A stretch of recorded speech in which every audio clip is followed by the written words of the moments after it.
what we're going to do is we're going to have a little panel. First of all, we'd like to thank everybody for coming out. First of all, this is our SIPs for Scholarships at Grays Lake Craft Beer Festival, 11th year. Am I correct so far? 11th year. So give yourselves a big round of applause for coming. If you're not clapping, that means you're not paying attention to me, Alan. Thank you. So what we're going to do is we're going to hand the microphone over to Nader from Beer Bazaar. Nader's done a lot of hard work. We'd like a round of applause for Nader because he's worked really hard. And Nader has stayed sober up until this point just to make sure that he puts on a good show for you guys tonight, too. Just so Lies. You know. Yes. So he's going to introduce our 4 different breweries. I'm going to ask these guys some questions. And we will have time for a couple questions and answers. Well, at least we'll have questions. We might have answers, right? We'll see how that goes. So, all right. So if we could have your attention, ladies and gentlemen, if you guys are at the bar and want to make your way in here, I appreciate it. But how about a big round of applause for Nader as we give him the microphone.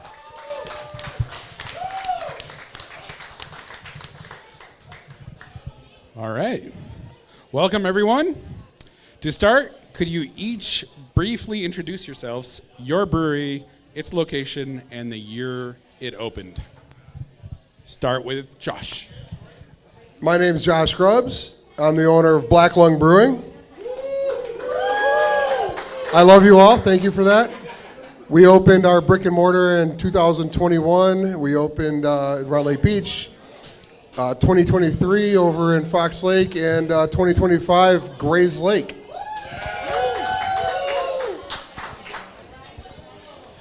My name's Kyle. I'm with Harbor Brewing Company. We opened in May of 2018. We have a location in Winthrop Harbor on the lakefront, and we are in Lake Villa. Hi everyone, I'm Dave Austin. I'm the owner of Ninth Hour Brewing Company. We brew inside of Harbor Brewing and rent space from them and distribute out of there. We've been open for a little over 3 years. We opened in 2022, and we self-distribute out of Harbor and are looking for a tap room. Hi, I'm Lane Fearing from Roaring Table. We opened in 1822. I was very young back then. 2017, I believe. So it'll be 8 years this summer, and we're in Lake Zurich, Illinois, in a strip mall next to the Trader Joe's and a Petco, where the pets go. Thank you. Thank you. All right, let's get right into it. What is an interesting trend you are currently observing in the beer world, and how, if at all, is it influencing your approach?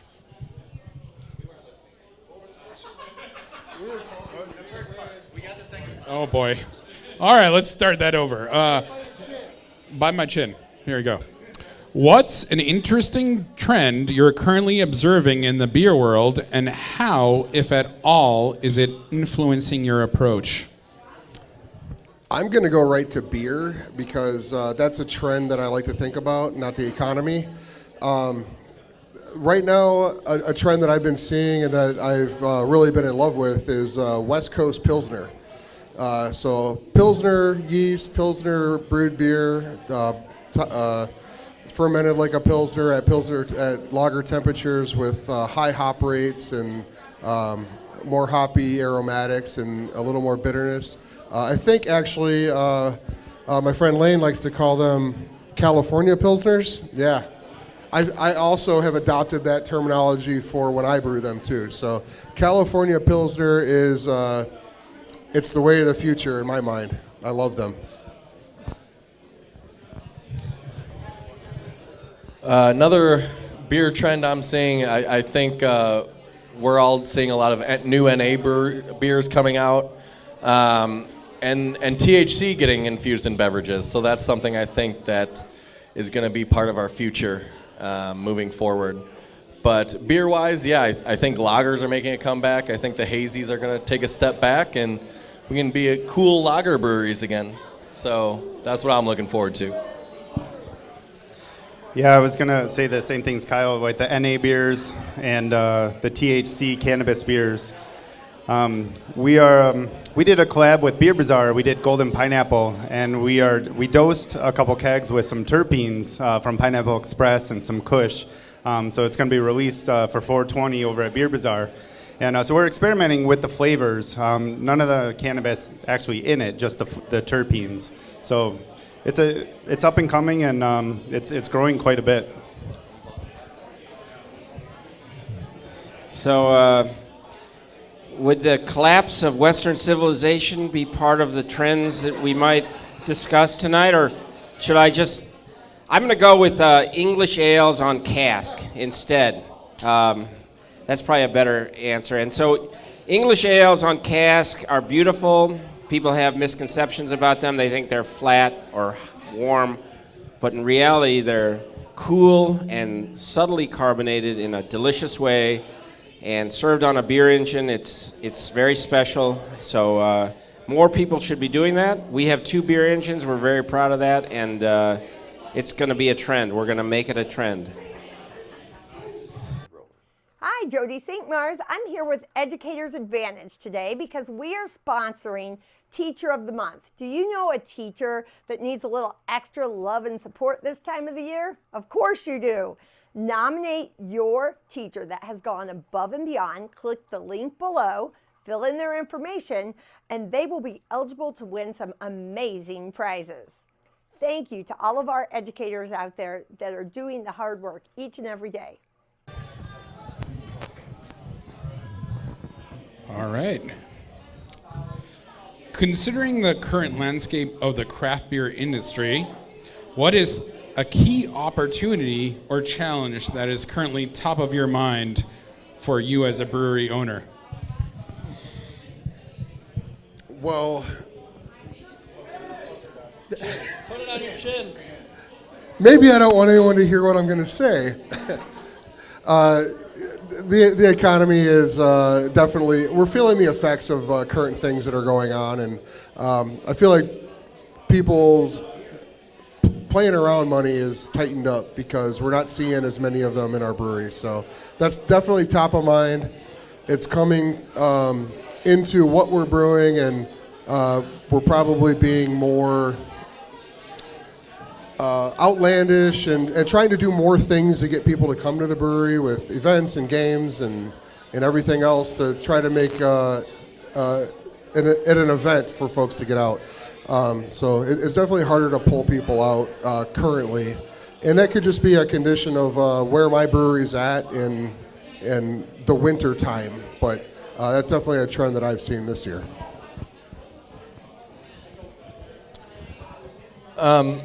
I'll go on the opportunity side, and I think one thing that makes breweries really unique is our ability to be in the communities that we serve, and it's an opportunity for us to grow with our community, meet our community, host community events, and really just grow alongside our community. So that's what we're focusing on. The economy is going to be what the economy is, and we're just going to have to ride it out, but creating fun, new community events for our community, host events with our community, that's what I'm looking forward to, and that's what I think Harbor has always been about. One of the challenges I see a lot of breweries having is just expanding too quickly, and unfortunately we've seen a few of our good breweries around here be closing.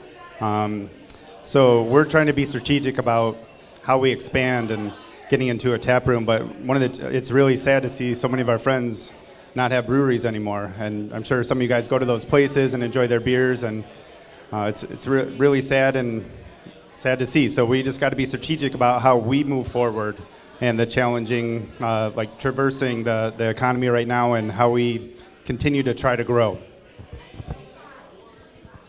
Yeah, I think the easy days in making beer are over, and there's a lot of different issues. Saturation of like 10,000 breweries in this country, along with some of the economic issues that are happening. But I like to try to remember, and I think all of us as people who love beer should remember that craft beer is really just it can be an affordable luxury where you're getting a really nice experience. It costs $1 or $2 more than what you'd get from a big corporate brewer, but especially when you do it in a tap room that's nice and with friends, it can be such a pleasant and affordable luxury. So I think at Roaring Table, we're always trying to remember, like, this is an experience. Yes, it costs a little teeny bit more, but it's going to be a great experience. If the beer is beautiful, tastes delicious, and the space is welcoming, and you have some friends there, I think we're going to come through this okay. Cheers.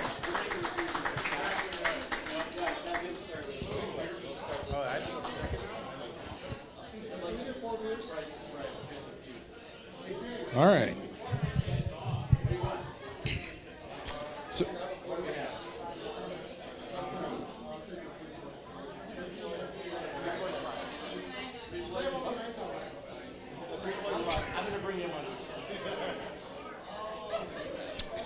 all right, so you touched up on it a little bit. So I wanted to jump to this question.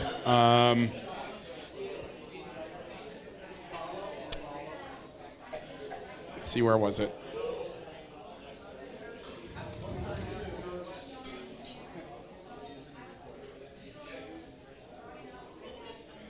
There we go. So the definition of craft beer continues to evolve, right? What does craft mean to you personally in the context of your brewing? Well, you know, I just kind of extend on that last answer, which is craft is, you know, it's always been kind of the underdog against the big guys, right? And there was a time when that was really obvious to see, but amazingly now craft has been around for so long that there's young people who don't realize that it wasn't so easy to walk into some place down the street from where you lived and have so many different options. I'm old enough to remember when it was like Old Style or Miller.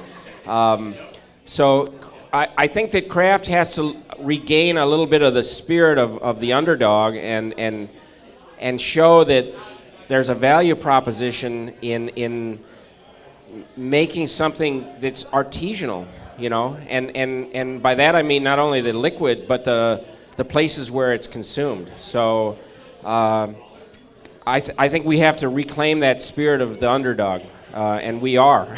So. And just to take that question a little differently, like I was thinking craft, like our craft. Like I think it's really awesome all the evolution of all the hops and the new yeasts and the thiols and all the new flavors that are out there, and it's just fun experimenting with them and making something that you guys want to drink and enjoy in a social setting. So I kind of see the craft as just doing science experiments and getting better as you go. Yeah, I agree. I think it's an art form. I think it's science. I think it allows us to express ourselves through something that you can taste and you can smell. We express ourselves through our tap room and how that makes you feel when you sit in it and it's on my chin, sorry. But yeah, so it's a combination of those things, and I couldn't be more happy being able to be a part of the brewing industry. It's been great.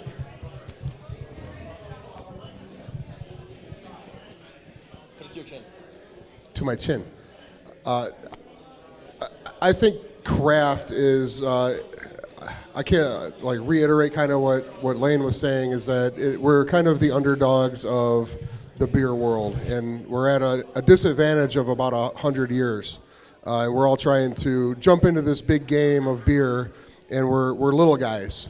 There's not a big bankroll behind us. We're bootstrapping everything. We're coming in like it's one of the easiest industries to actually roll into and start your own business, and without a whole lot of capital, and we're all doing it, and we're doing it without big bankrolls behind us to get us started. So, craft is what we do. We are craftsmen of beer, and we are in there thinking about what you guys are going to want to drink next, and trying to go on that journey with you for full flavor and delicious aromas, and just trying to think about how that arc happens for everyone else. It's a similar arc that we went on, and we're trying to bring you guys on it with us. So it extends within our tap rooms to all the things that we do. And Harbor does it, and Lane does it at Roaring Tables. I have original local art on my walls, and I have original musicians play in the brewery, and we do a lot of original activities, painting parties and things like that. And we're always trying to kind of push that envelope of craft, within our walls.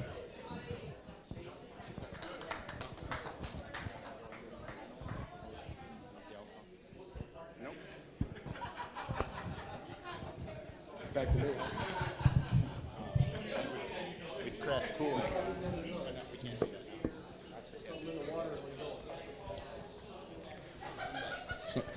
What's a beer style that you find particularly rewarding to brew, and what is it about that style that resonates with you as a brewer?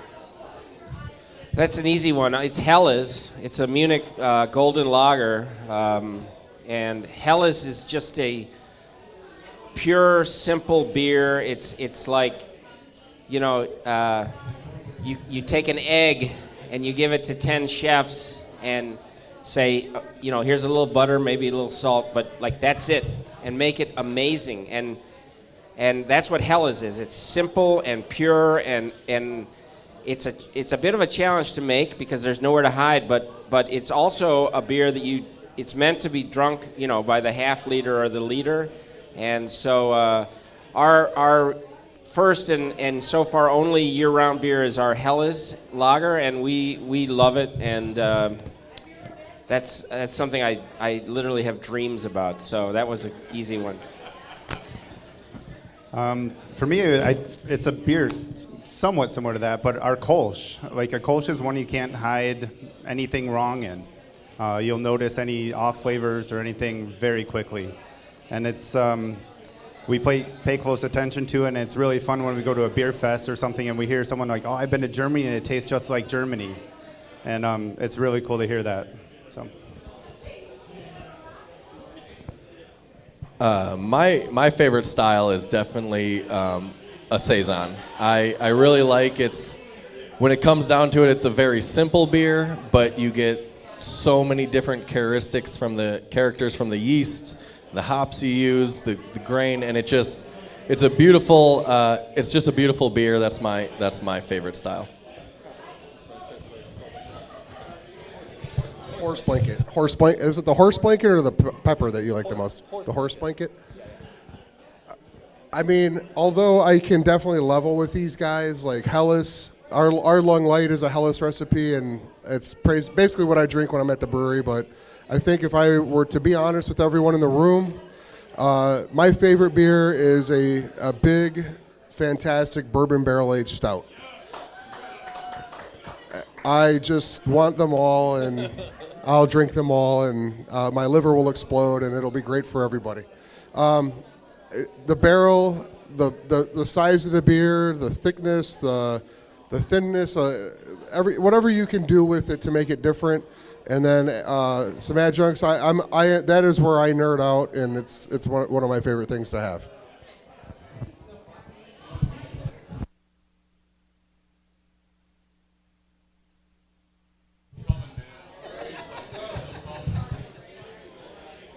Well, speaking of beer fests, having poured at the Grays Lake Beer Fest in the past, what is one unique characteristic or element of the festival that stands out to you compared to the others?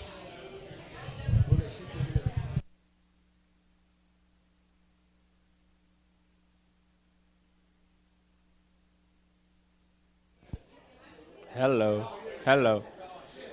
Yeah. Well, obviously, Grays Lake is the best town in this entire country, right?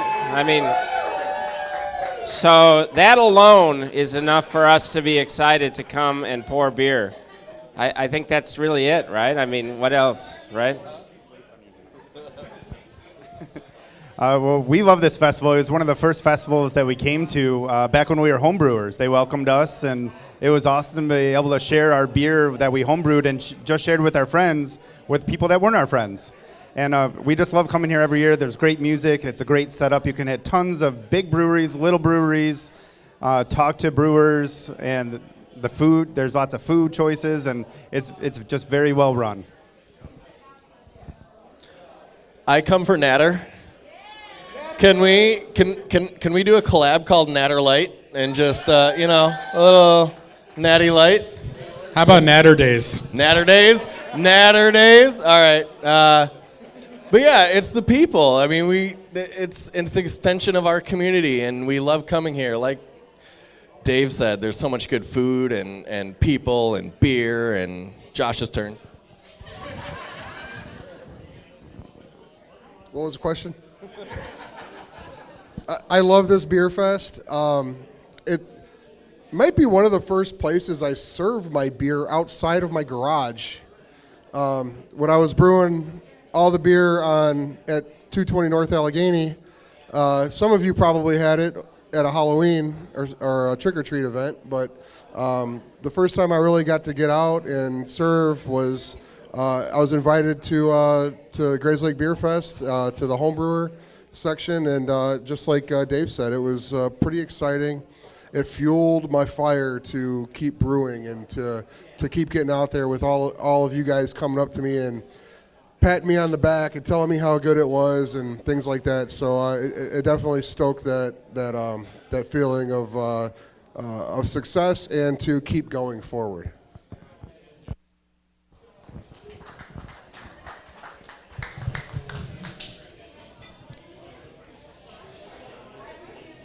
In your opinion, what is a significant way that craft beer festivals contribute to the broader industry? Could you perhaps share a brief personal anecdote that illustrates this impact? Well, obviously the answer is that you get to try a lot of beers, right? And beers that you wouldn't otherwise experience, so you're exposed to new breweries and new brewers, new techniques, new styles, and it's fun. Maybe it's sunny out. Maybe you got some popcorn or a piece of pizza, right?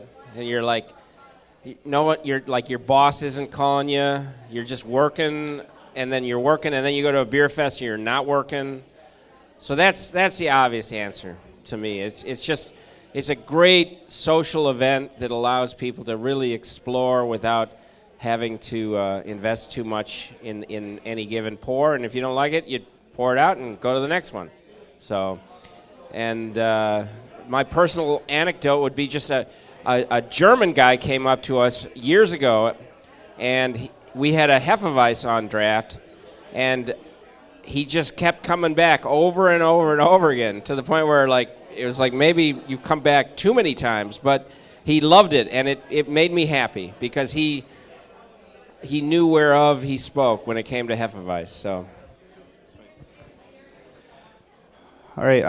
Well, I think one of the best things is just talking to people face to face, and get people who love beer come to these things, and it's fun to talk about beer with people who love beer.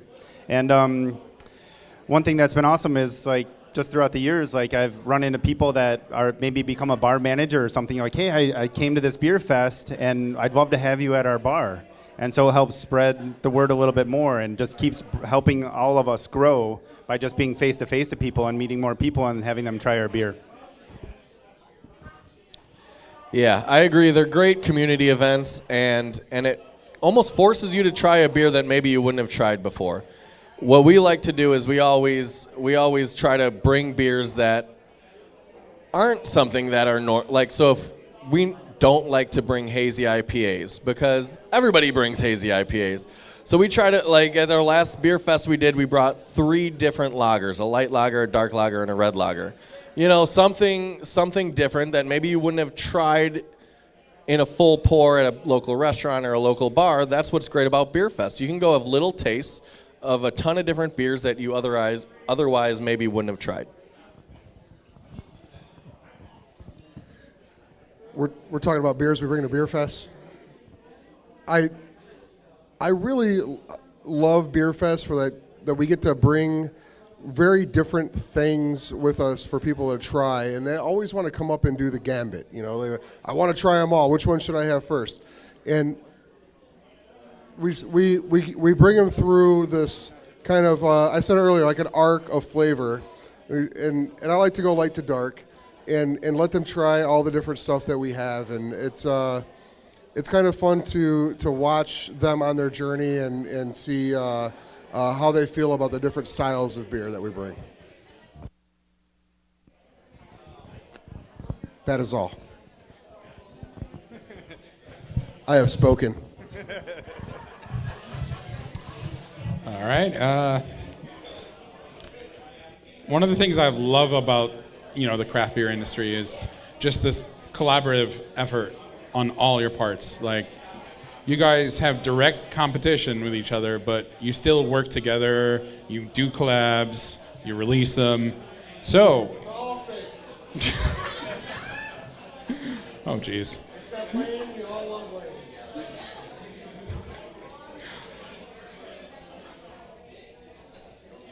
Yeah, I know.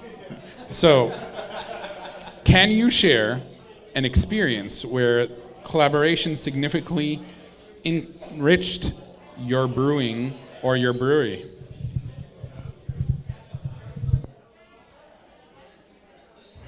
Well, I think that every time you do a collab, you have a chance to pick other people's brains who kind of work in the same field, but like there's the cliche about there's a lot of different ways to do the same thing, and it's always it doesn't matter who you collab with, you're always gonna learn something new. And so for me, it's just like kind of like a field trip and a chance to see how other people approach the same kind of tasks and learn new tricks. So it's always good.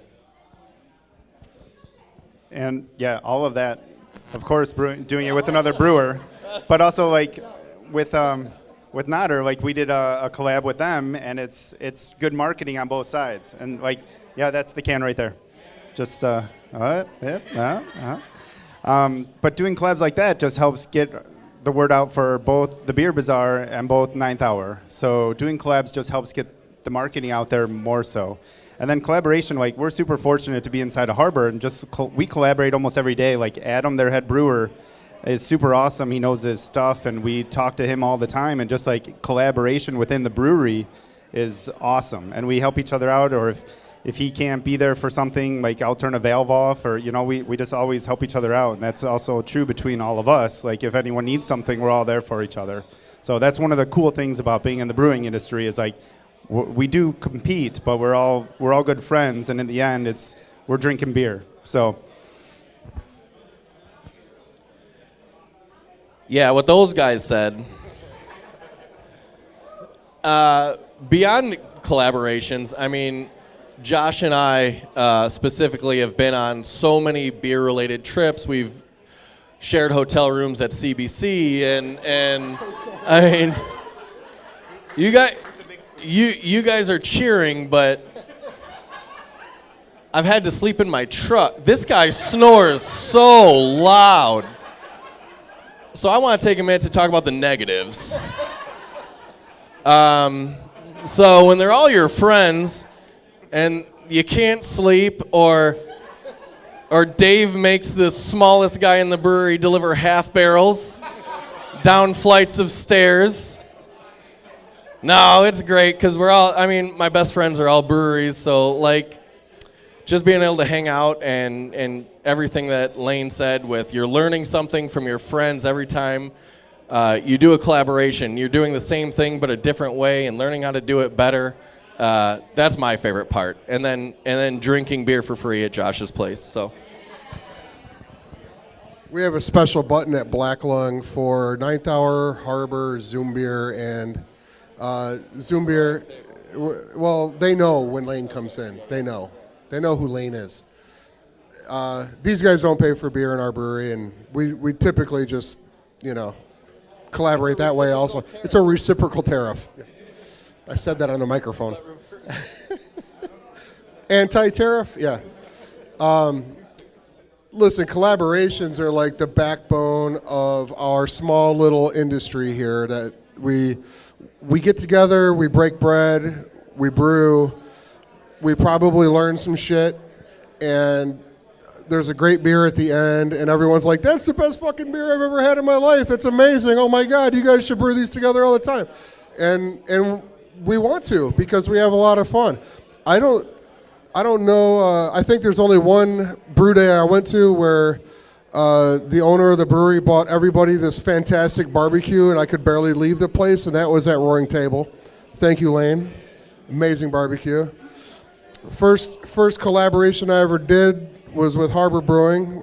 We did Grindstone Barrel-Aged Stout. Should bring that back. Gotta bring that one back. Ninth hour, I don't know, man. What are you guys waiting for? It's like, shit or get off the pot. Let's go. We gotta pull together and get a brew. We gotta make that happen. Why hasn't that happened? I love to brew beer, and I love to brew beer with my friends more than anything. And collaborations, yes, the branding, the marketing, blah, blah, blah, that's all great. But really, I just like to hang out with these guys, and that's why it's fun, because we get to brew a beer together and have a good time and drink beers, and Adam brews all the beer. So me and Kyle just get to drink the whole time. Aside from brewing with my friends, though, I have brewed quite a few beers with Beer Bazaar, with Round Lake Beach Park District, with Grays Lake Sliders. And it's fun to brew beer with people who don't get to brew beer, because they get to have like a real like lifetime experience out of it. And that's a lot of fun for us too. So that's another side of it, but I love that. Yeah, you can clap. It's cool.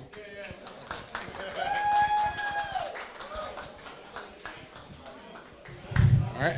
I have one last question, and then we can open it up to the audience. And my last question is, what's a common misconception about brewing that you'd like to dispel? The common misperception about brewing that I'd like to dispel is that it's in any way enjoyable or fun.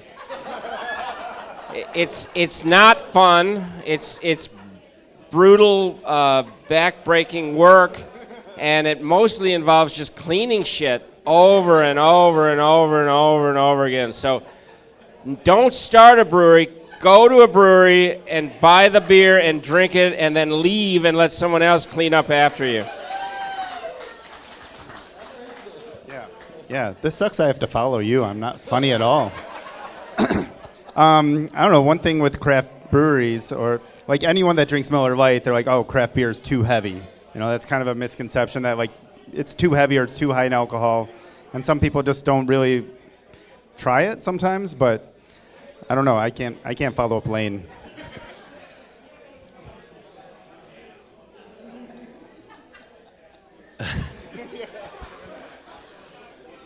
Yeah. Common misconception about breweries is that it's hard and it's a lot of cleaning. I don't know. It's so easy. That all the beers are hoppy. You know, I always hear that, like, oh, I don't like craft beer, it's too hoppy for me. Not true. Helles, Kolsch, as they said, are very light, drinkable beers, and it's so much better than Miller Lite, Bud Light. Like, you guys, that looks like very, very clear beer. I'm not sure, but you guys, come on. It's a common misconception. Local breweries can do that better for you. Let me tell you something. That's some of the best filtered, processed beverage in the history of the world that you're drinking right there. It's gone through so many crazy filters and steps that it has completely wiped out all the flavor so that you are untouched by flavor with it. And you're just like, yeah, I want this because it's approachable and easy, and I know I'm not going to dislike it, but do you like it? That's what I would ask you, is do you like it? Because I can tell you something, I'm drinking a 9th Hour Hazy IPA collab with Beer Bazaar right here, and I fucking love it. I drink beer that I love because it has fresh ingredients, It was just brewed. It's freshly carbed and freshly packaged and freshly drank within weeks of its packaging date, and I can get it right here in my backyard, in your backyard, pretty soon, Black Lung Grays Lake, and you will not find this anywhere else, save maybe at Beer Bazaar.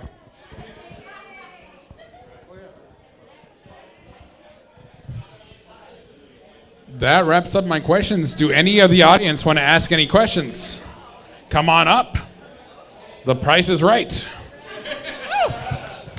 I actually have 2 questions. Is that okay? Okay, first question. Are there any women-owned breweries in your space? And where are they?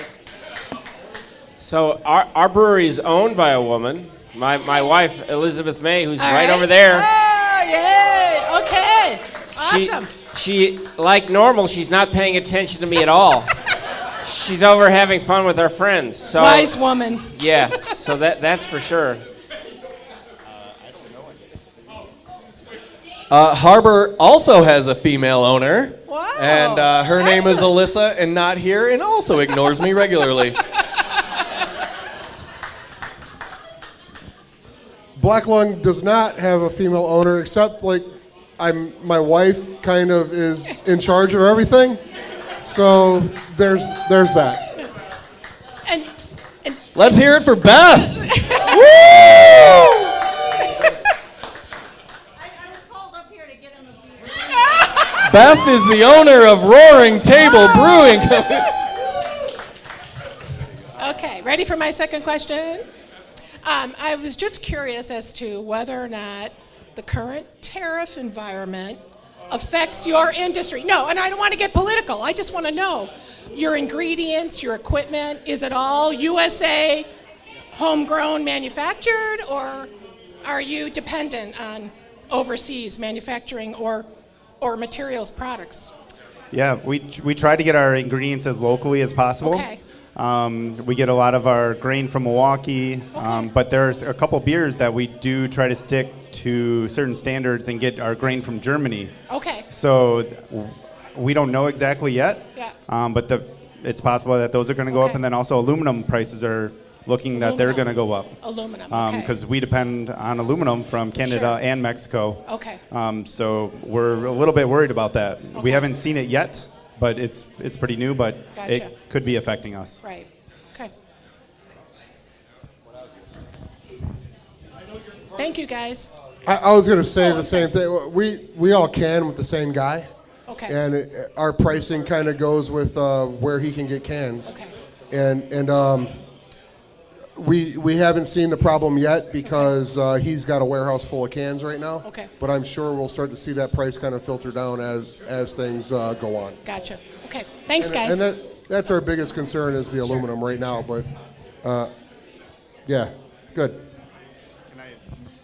One possible positive is that we have some equipment sitting around that we're trying to sell, and steel is probably going to go up. So, but breweries have been closing, so it's been hard to get rid of them. So there's maybe a possibility there with trying to get rid of our stainless steel tanks a little bit faster. But again, we don't know.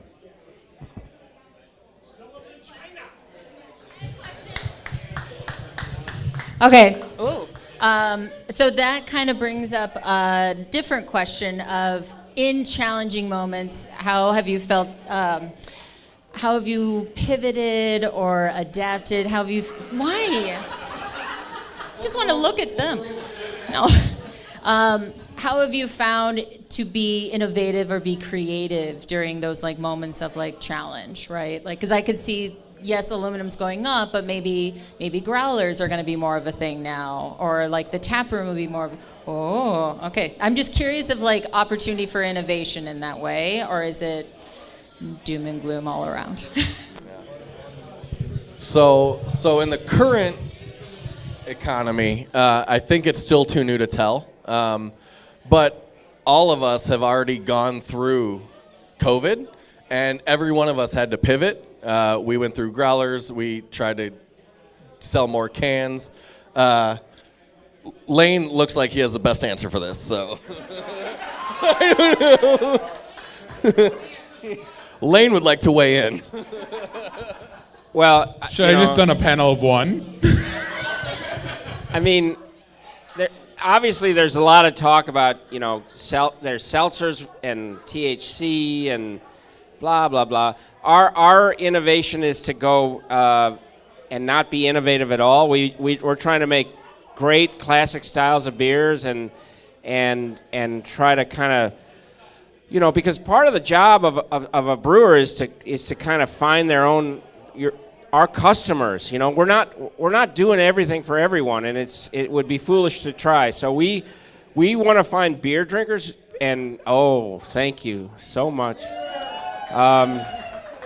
So yeah, we're sticking with the classics, and I think that sometimes when things get weird, people want to come back to the tried and true, and so that's our innovation, is just to go back and do the the good stuff right. So. Yes, well said. I'll just say that this beverage has survived every single bad economy in the history of the world. And it will survive this one too.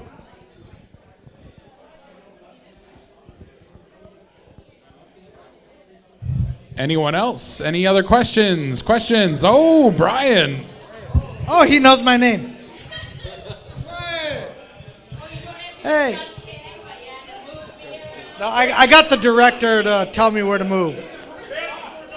So, my question is, what is your least favorite beer on your own tap that you're already tapping? Or maybe, like, I'm just looking for something that's like maybe not your style, or maybe not something you thought you would like, but then like the crowd loves it, so you're keeping it out there. All right, just one I love them. I love hazies. I love hazies, but all the hops that go in and dumping all the hops out when the bottom gets stuck, like it's a lot more work, and it's like all of a sudden you hook all this stuff up that's sanitized, and then all of a sudden it gets stuck there. You're like, damn it. And you got to take the whole thing apart, rinse it all out, and then start it all over again. And I don't know. I love hazies though. It's definitely worth it, but it's just a little bit of a pain in the butt. So we brewed Toxic Puddles for one of my previous friends and our current friend, previous brewer, and it is definitely my least favorite beer that we brew, but it is like all of your favorite beer that we brew. So we continue to brew it with enthusiasm, but I am very much a beer-flavored beer person, and it's not really for me, but we are really excited to brew it for you guys when you come out and hang out with us, and trying to get it perfect every time and dial it in every time is a lot of fun. So could you tell me what Toxic Pedals style is? Oh, I'm sorry. Yeah, I should have said that. It's a pistachio cream ale. So it's a cream ale. Oh yeah, I do like with that one. Pistachios in it. There were samples in the back if you want to try it.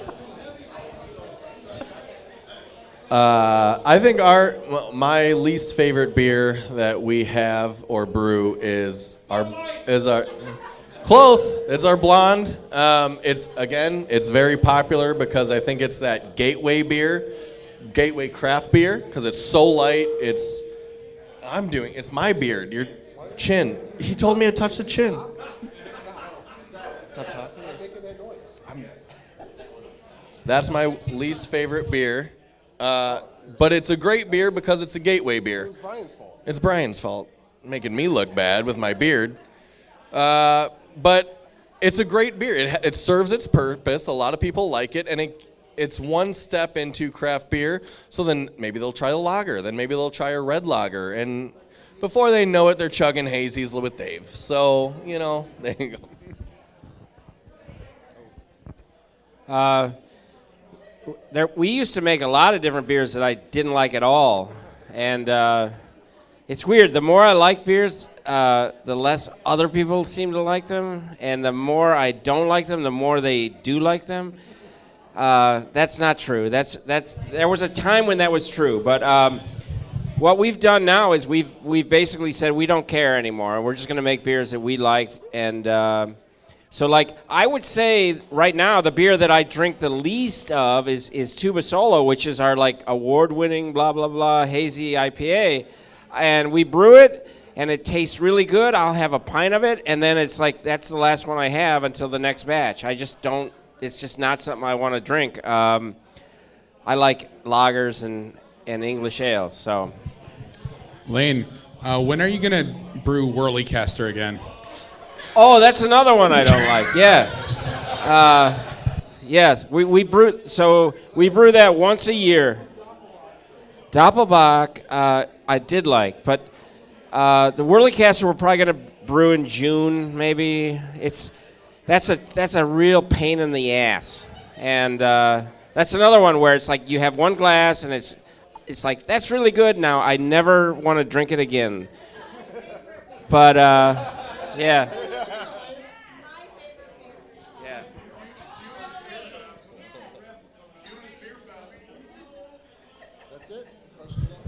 Any other questions? Questions? Oh, raffle? Ooh. Can I? Okay.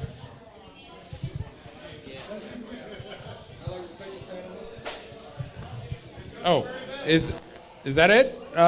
Any other questions? Oh, you? Yep. Steve. So my question is directed to Dave. Dave, I liked your Deanless barrel-aged series that you had for the panel. Do you guys have anything coming up in the future where you're experimenting in barrel-aged stouts, perhaps? We do have another two. We actually have two batches in two separate batches in 6 different barrels going right now. So we have that going, and we're gonna actually. Not a stout, but our pumpkin ale from this last year, our Imperial Pumpkin, we put it into brandy barrels. And so we're experimenting with that, kind of like lakefronted, and so we'll see how that goes. So that's up and coming. Yet another style that I don't have a lot of love for. I'm old, I need to go to bed. I'm tired. I don't want to drink 12 or 15% stouts, Josh. I'm sleepy. We do very little of it. We have 8 casks of fancy barrels. I know we've paid a lot for them that have spent 2 years with our beer in them. So one is a barley wine, the other is a stout. So I would imagine if we can get our shit together at some point soon, and soon is in the next 6 or 8 months, we will have some nicely aged big stuff. So. So we just released two of our barrel-aged beers, the first of being Rome and then Heartwood. But new coming, we just brewed a Baltic Porter and split the batch into bourbon barrels and rum barrels. So we'll have 2 different variants coming soon. So about 3 years ago, we brewed what would later become Craft Beer and Brewing's top 20 beer of the year, Left Fork. And thank you. Lane knows. That's a big deal. We're pretty excited about that. And we put it into some little bourbon barrels with some Brettanomyces. And we've been letting it go wild for about 3 years now. And just trying it once in a while, and I think it's almost ready to bottle. So that we're gonna call that one Wild and Wonderful, like West Virginia. Really quick, where my grandma's from. Can you explain what Brettanomyces is? Brettanomyces is a bacteria culture that we like to use in beer to. It actually is a naturally occurring bacteria that can happen if you just leave beer out in the wild. It is a yeast. My bad. It's a hop. I've been drinking. It's a natural occurring yeast that is just in the air around us right now. It's sitting in your hair and on your hands and everywhere. So if you let beer just sit out, they have these big vessels called cool ships where they'll just let it hang out, and that Brettanomyces will land in there and make the beer kind of go funky, little horse blanket, little action. And we can now, since we have this amazing place in Chicago called Omega Yeast, we can get cultures of that are kind of like perfected in a laboratory, and we can put it in our beer and let it do some crazy, cool, fun stuff for a while before we put it out there for the world. This will be extremely limited, very small batch, and when you see it pop, you better get in and get some, because there is only about 60 gallons of it. I don't know if it will make it that long. It would be kind of cool. Actually, it's a good idea. I might steal it. Yeah. Hey, thank you. We're coming quick. Josh said he promised he was going to perform some Taylor Swift for us.